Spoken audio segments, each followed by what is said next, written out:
Hello everyone, I'm Huvagordia, and this is Transformagician. It is our Ludum Dare 35 entry, done in 72 hours. Yes, you heard me right, our entry, meaning it was a team effort. I did the programming, while Rankwheel made the graphics.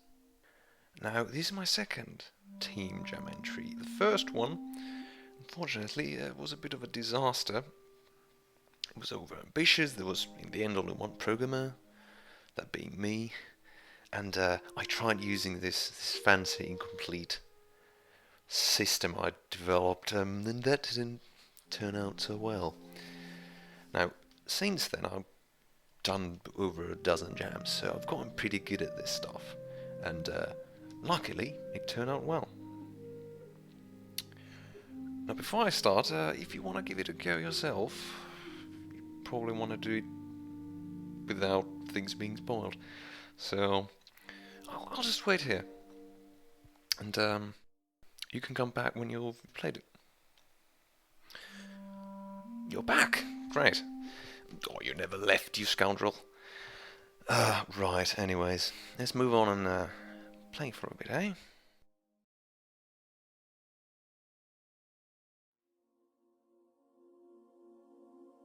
So what's the deal? What's the gameplay like? Well, there you are. You can move around, and it's all about stealth. See? Let's not get caught by the evil teddy bears. But it is basic stealth with a bit of a twist. You see, you can... Oh crap. Goes wrong already. But that happens if you're not stealthy. You can shapeshift yourself. That's the twist. You sort of saw that coming, right?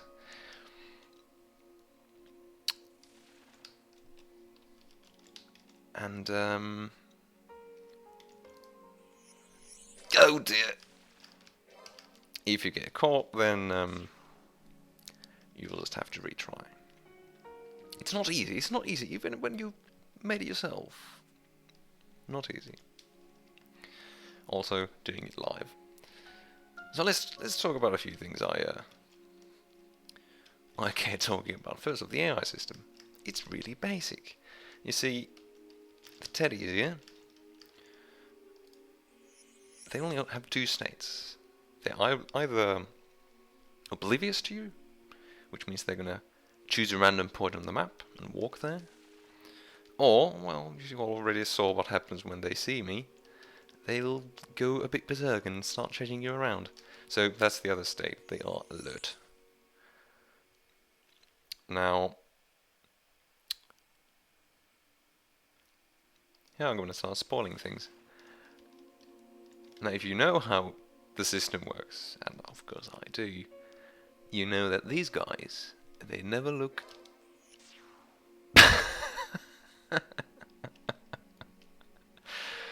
Doing it live. They never look behind them. So let's see if I can do it here.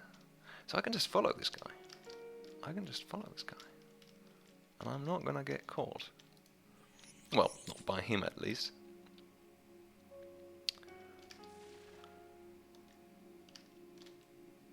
And another thing...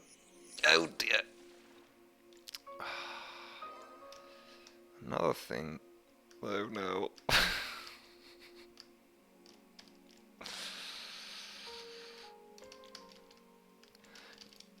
Here we go.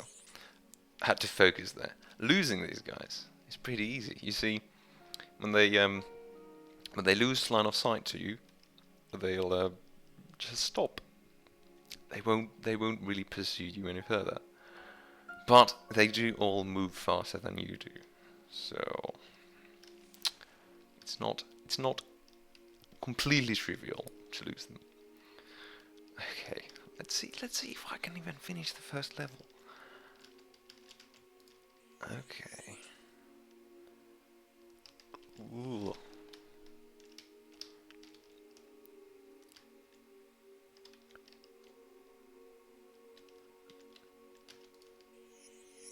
Get Getting close. Did it. Okay, I was just gonna wait here for a moment and let you seep in the atmosphere.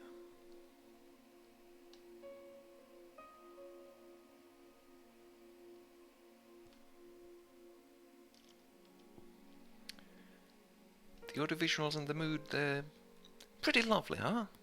Now, I can say this because I didn't make them. I just implemented them, but I'm really happy how they turned out. Especially this magic circle particle effect. Pretty neat, huh? Let's move on. There are 3 levels in total. They all get a bit harder. You see, you get new monster types. There you go. There you see the mechanical beast, the robot, and this is where the second mechanic comes in, or third, I guess. You can shapeshift to different objects. Oh crap! Oh crap!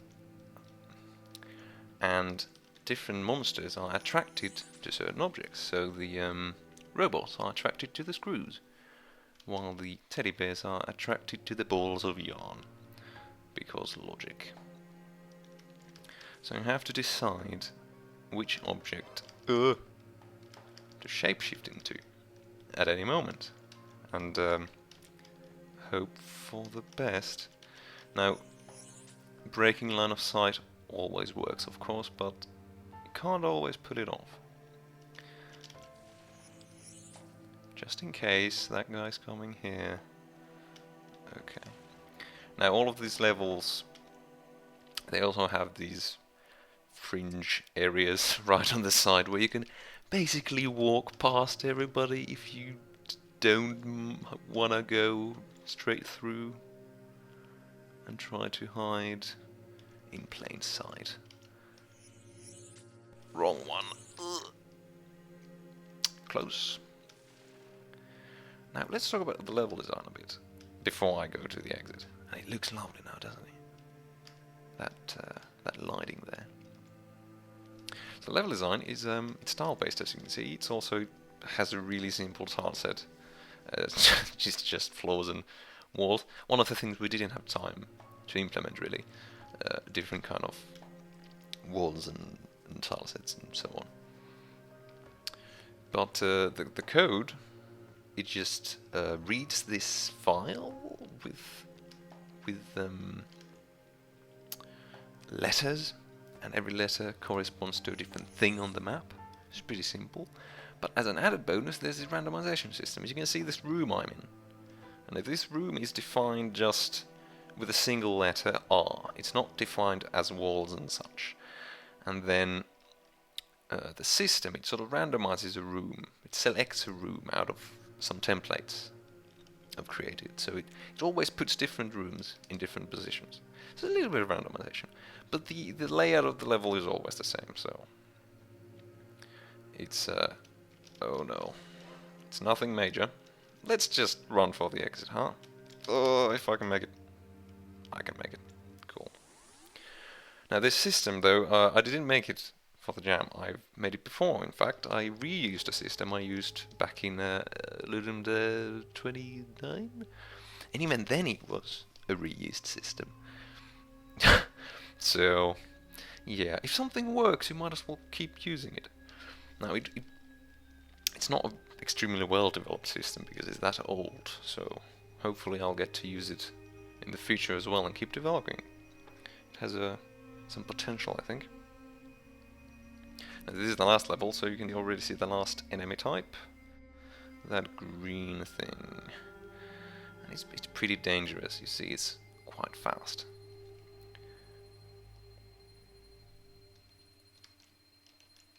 Now, jams usually, there's some kind of problems that happen in the production. It's just small things like running out of time, or somebody not showing up, and stuff like that, so especially if you've got a bigger team. Oh no, oh no, well, there we go. This time, I'm happy to say there were really no issues. No issues at all. And I'm going to attribute it to a few things. First off, well, I already mentioned it, but I've got quite a bit more experience nowadays than I used to.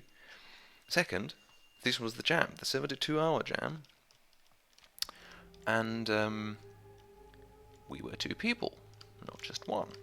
So, compared to a solo, the combo, this one, well, there you see the the attraction mechanic. Oh no! Yeah, compared to 48 hours, we had shared total 144 hours. And that is quite a bit of time. So we managed to put everything in, pretty much. And of course, in a team, that means I didn't need to do any graphics. So I could concentrate on programming. That is always a positive. Okay, oh no. Let's turn into meat, shall we? Fun fact, these particles, they're supposed to be like green. So this is supposed to be like rotting meat, but it looks just like a kind of heated meat, a dish of some kind. Well, not everything works. Okay, now let's see if I can get out of here. There's quite a few of them. But we know that I can just follow them and they're not going to look behind them at all. So if I do a post-jam version, I'm probably going to tweak the AI a bit, because everything else really works. But I would like to add a few quirks maybe to the AI, that it's less obvious. So this is the end. This is the third level, the end of the third level. Now we're gonna see a bit of an ending cutscene cinematic. We did one of those as well. So enjoy.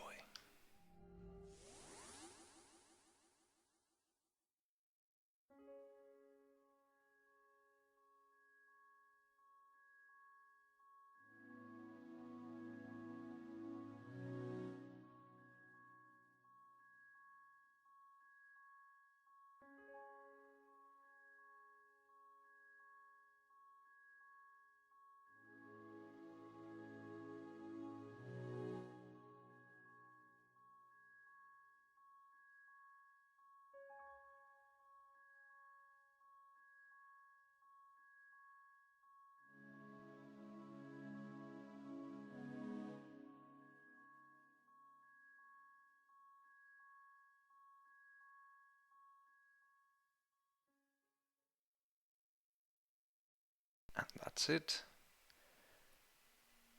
In conclusion, the jam went pretty darn well.